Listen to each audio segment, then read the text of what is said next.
Hi friends, I am Varimika Rajesh Pukkalan. Today I am going to tell you a story, The Ant and the Dove. Once upon a time, a very thirsty ant was drinking water from the river.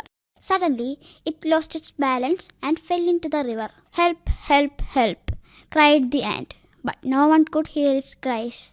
A dove, sitting on a tree nearby, saw that the ant was in trouble. It quickly plucked off a leaf from the tree and dropped it into the water. The ant climbed on the leaf.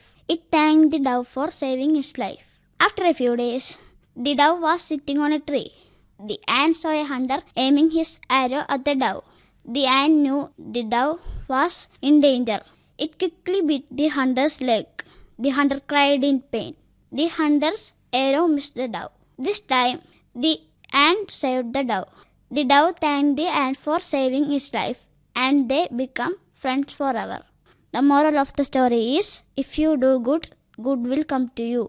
Thank you. ഇനിയൊരു കവിത കേൾക്കാം. കവിത ചൊല്ലുന്നത് നമസ്കാരം, എൻ്റെ പേര് നിരഞ്ജൻ. ഞാൻ ഇന്നിവിടെ ചൊല്ലാൻ പോകുന്നത്